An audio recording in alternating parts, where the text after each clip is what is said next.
Olá, gente. Shalom, shalom a todos. Boa noite. Estamos iniciando nossa aula de hoje, aula de número 4 da disciplina Introdução à Torá Oral. Nós, então, estamos completando com essa aula a disciplina Introdução à Torá Oral. São 4 aulas. E isso significa que na próxima semana, já estaremos divulgando a lista de aprovados. Então, na próxima semana, vocês já vão ter a sua lista, a lista de aprovados, tá bom? Bem, então estamos chegando na aula de número 4, aula número 1, aula número 2 e aula número 3. Nós tivemos, então, dentro dos aprendizados, vimos que Moshe Rabbeinu Moisés, nosso mestre, ele recebeu a Torá oral no Monte Sinai, juntamente com a Torá escrita, ele recebeu as elucidações, explicações, a interpretação da Torá escrita, e essa é a Torá oral. Vimos também que o povo judeu recebeu uma missão especial, a missão de estar sendo os guardiões dessa transmissão oral, né? De forma que aqueles que querem ou desejam aprender como cumprir os seus mandamentos, lembrando que as nações também têm 7 mandamentos universais, Sheva Mitzvot Bnei Noah, também conhecido como as 7 leis universais dos filhos de Noé, e cada um dessas mitzvot, desses mandamentos, eles têm várias obrigações e proibições, né? Ou seja, chamamos isso de ramificações. São, então, várias ramificações. Então, para aprender como cumprir essas ramificações, necessariamente, ele tem que se voltar para a Torá, com certeza. E vários tipos de elucidações estão na Torá oral também. Então, ele necessariamente tem que entrar em contato com o judeu, com o povo judeu, ou com alguém que é ligada ao judeu. Ou mesmo não sendo judeu, seria um emissário de alguém, né, que estaria, então, elucidando a forma de conhecimento de como se cumprir os 7 leis universais dos filhos de Noé. Então, são formas corretas de aprender a aplicação disso. Vimos que a Torá oral, ela foi passada dentro de uma corrente de transmissão de geração a geração, gerações sem um intervalo longo de transmissões, ou seja, foi direta morria um líder da geração, vinha outro líder daquela geração. Assim, sucessivamente, consecutivamente, até chegar na forma que nós temos hoje, já encadernadas, vendida em livros, a Torá oral, tanto o Talmud Bavili, quanto o Talmud Yerushalom, né? E fora também todas as transmissões que vêm da Torá oral, como o Midrash, como, por exemplo, os livros de Kabbalah, como os livros de Hassidut, como, por exemplo, os livros a respeito de código de leis, como Shulchan Aruch, Shulchan Aruch Harav, e até mesmo os nossos livros, né, dentro da Alahá Bnei Noah, ou seja, daí vem também o Brit Shalom, daí também vem o Código Divino, daí também vem o Sheva Mitzvot Hashem, ou seja, vários livros que se tem dentro da transmissão passada, que também provém da Torá oral. Então, de certa forma,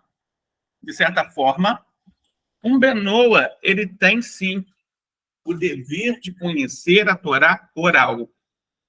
O dever de conhecer a Torá escrita e a Torá oral. O Benoa, ele tem um dever de aceitar a Torá na sua plenitude, embora ele só deve ser obrigado a cumprir as 7 leis e suas ramificações, pode cumprir outras voluntárias, né? A gente vai ver isso mais à frente, mas pode se cumprir as outras voluntariamente. No entanto, o Benoa, ele tem que acreditar que a Torá é divina. Ele tem que acreditar que a Torá é divina. Tanto na parte escrita, parte escrita para nós, é tanto o Humash, os 5 livros de Moshe, quanto também o Neviim e o Ketuvim, o Tanakh por inteiro, com os 24 livros do Tanakh. Quanto também com a parte oral, que estão todas as explicações em forma de livros judaicos que se tem hoje, que engloba, então, a Torá oral quanto a isso. Ele tem que acreditar plenamente nisso. Bem, quando nós falamos de Torá, nós falamos sobre atributos divinos, da qual a Torá compartilha diretamente, que também mostram o seu Criador.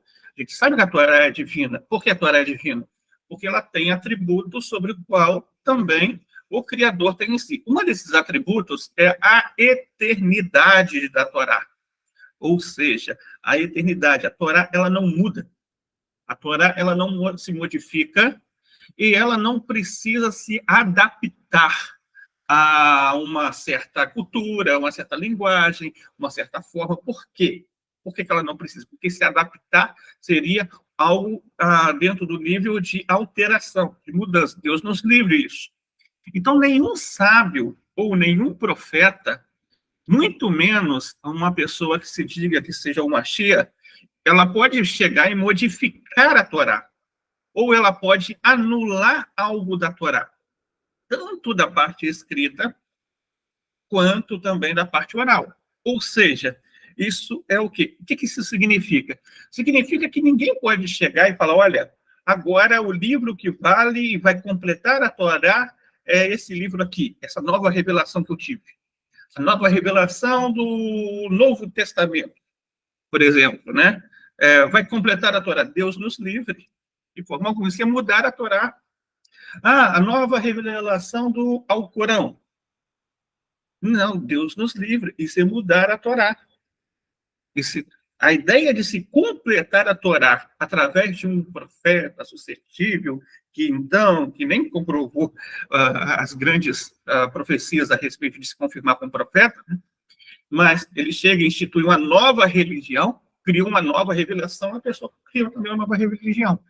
Criou um novo mandamento, criou uma nova religião. Criou uma nova interpretação diferente da Torá oral, criou uma nova religião. Deus nos livre de pensar isso. Então aqui, essa é uma primeira característica, a eternidade da Torá. Ou seja, as leis da Torá valem no passado, no presente e no futuro, independentemente de época, ela continua valendo.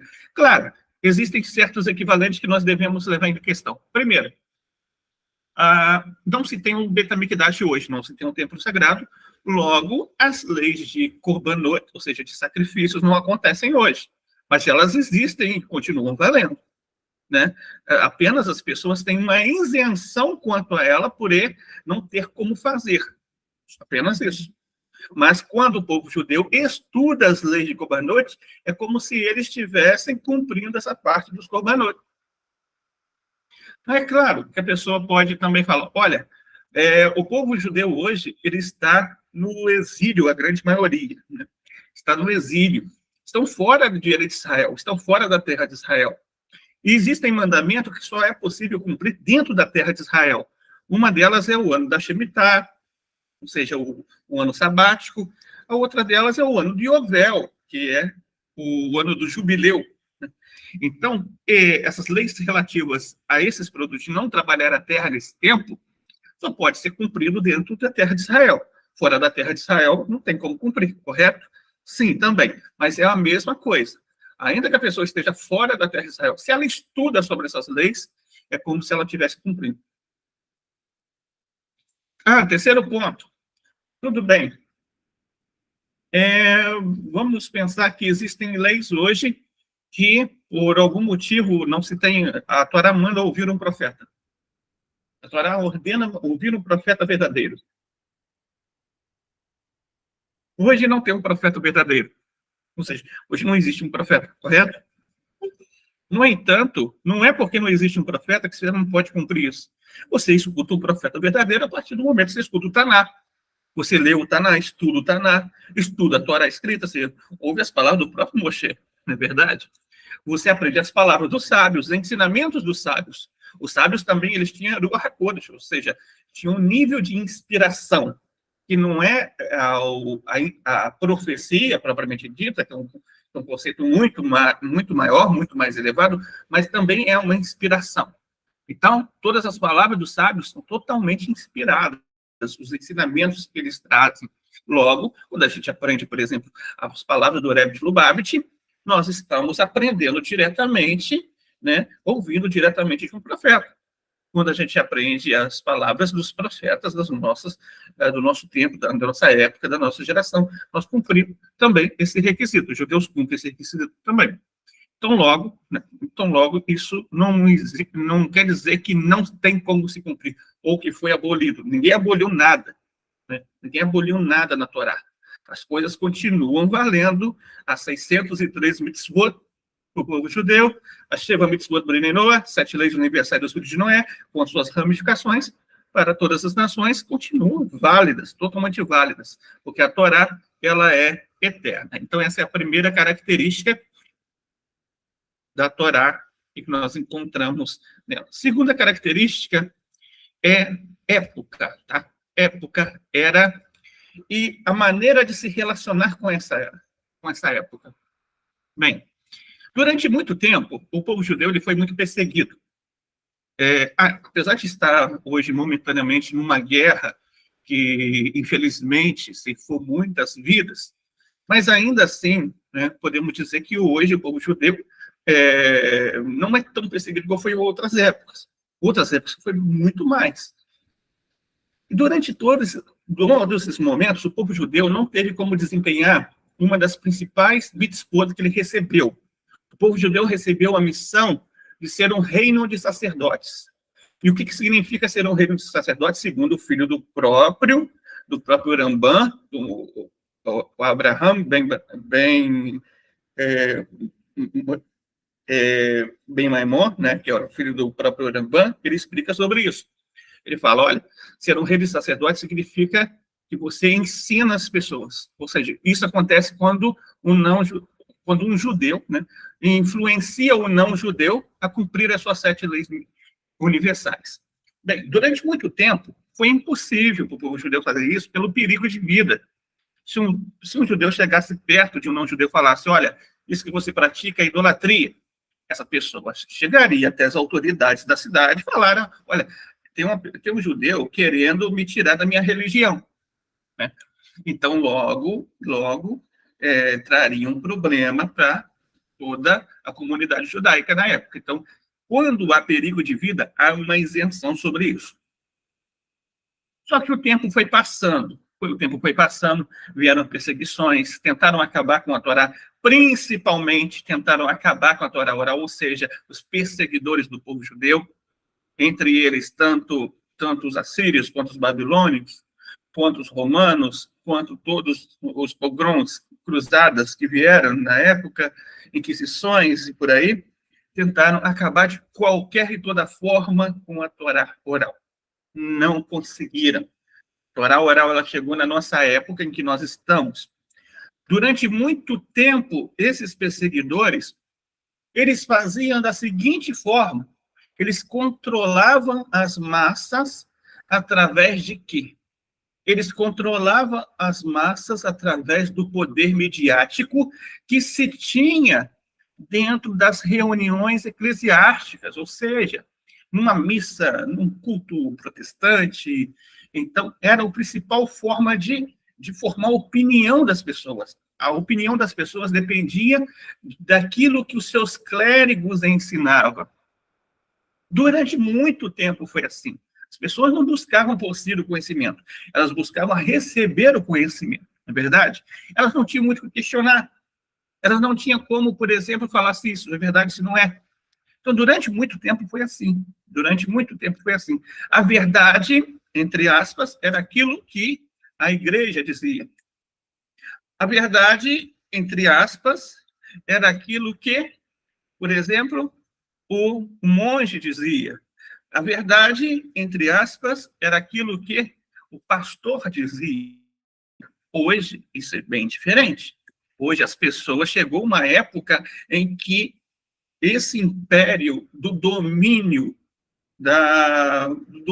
praticamente, do monopólio da religião no mundo, ele caiu, está caindo aos poucos. Então, com isso, As pessoas de nossa época, elas têm um acesso ao conhecimento. Esse acesso ao conhecimento principalmente se deu através da disseminação da informação através da internet. Hoje as pessoas, por exemplo, elas podem entrar na internet e pesquisar 7 leis universais. Vão encontrar lá muita coisa sobre as 7 leis universais. As pessoas podem pesquisar judaísmo para não-judeus. Vocês vão encontrar alguma coisa sobre isso. As pessoas podem, por exemplo, pesquisar a verdade sobre o JC, né, o Yeshua. E vão encontrar a verdade que o Talmud diz sobre o Yeshua. O que ele diz? Que foi um falso profeta, que ele subverteu a muitos, que ensinou uma falsa religião. Então, com isso, as pessoas elas podem entrar em contato com a verdade de uma outra forma. Não dependem mais da informação passada, mas depende tão somente do seu próprio empenho. Então, essa é uma característica da nossa época. O acesso ao conhecimento, ele está mais aberto. Esse acesso ao conhecimento, ele está mais difundido. O mundo inteiro, ele já está abandonando as suas religiões para seguir os mandamentos da Torá, dados pelo próprio Deus aos não-judeus. Isto é, o que hoje se chama como noaísmo, né? O caminho espiritual noético, quer dizer, os Beni Noa, os filhos de Noé, que é a verdadeira fé original da humanidade, a fé de Adam Arishon, Adão, primeiro homem, e Havá, Eva, a fé que foi a fé também, a fé de Abel, de Hevel. Essa também foi a fé de quem? Essa também foi a fé de Enoque. Essa também foi a fé de Matusalém. Essa também foi a fé de Noé. Essa também foi a fé de Shem, ou seja, de Sem. Também de Yafet, Jafé. Também de Ham, de certa forma, de Cam.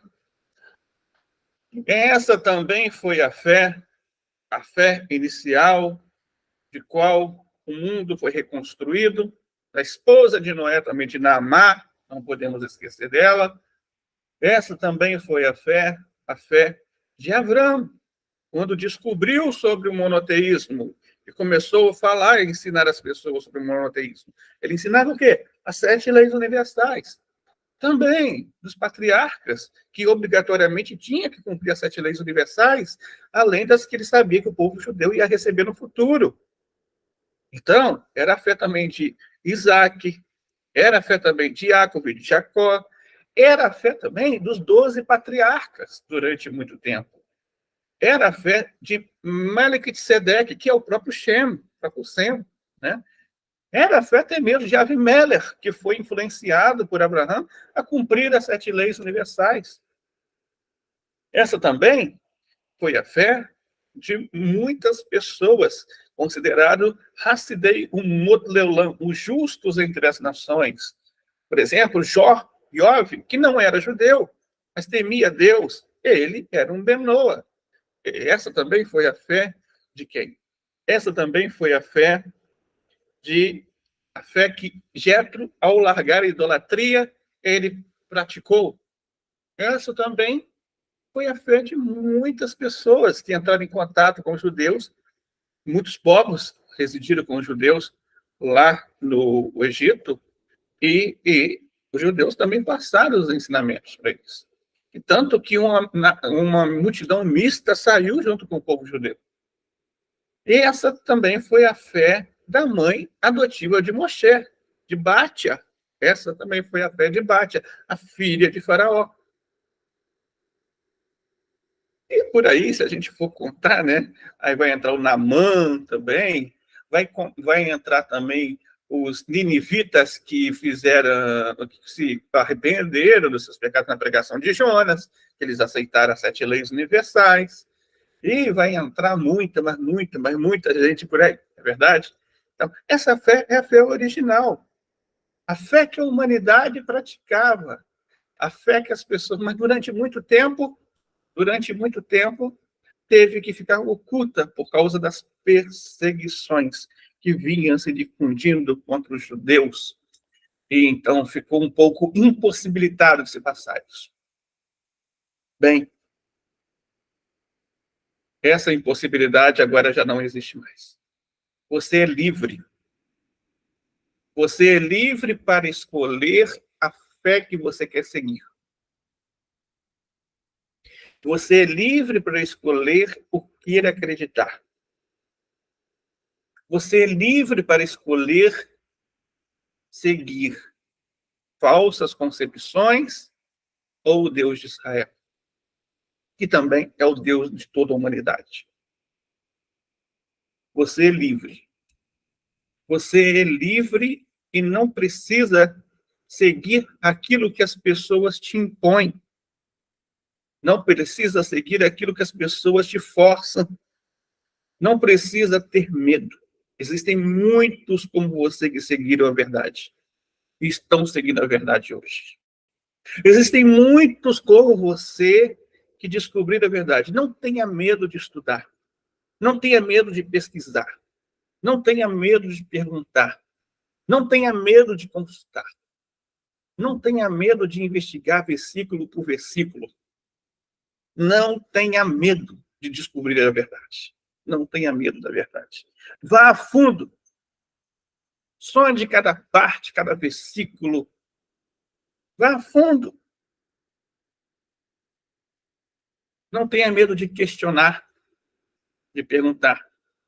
Se ainda, por acaso, você está pertencendo a uma certa denominação, uma igreja, um mosteiro, uma mesquita, ou algo assim, pergunte. Pergunte. Pergunte para eles. Pergunte para os seus líderes. Pergunte para eles e vamos ver as respostas que eles têm. Podemos apresentar também as nossas. Você coloca na balança as nossas respostas e as respostas deles. E veja o que pesa mais.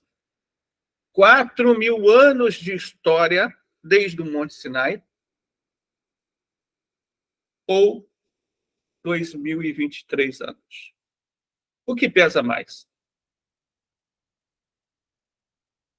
500 anos de protestantismo ou 4.000 anos? Isso se nós contarmos pelo Monte Sinai.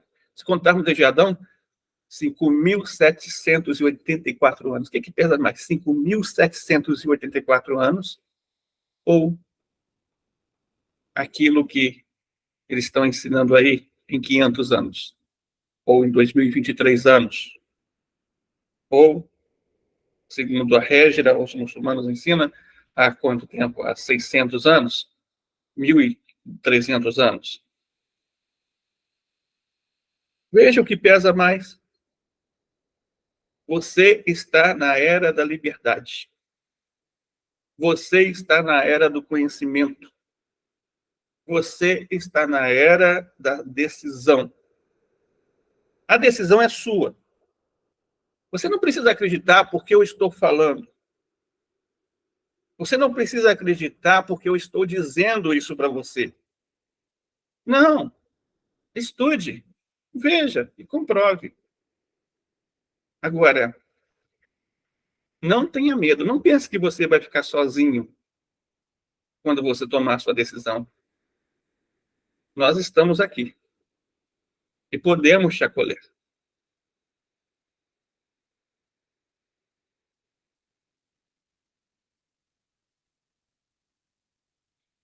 A Torá oral, ela trouxe também a revelação do conhecimento.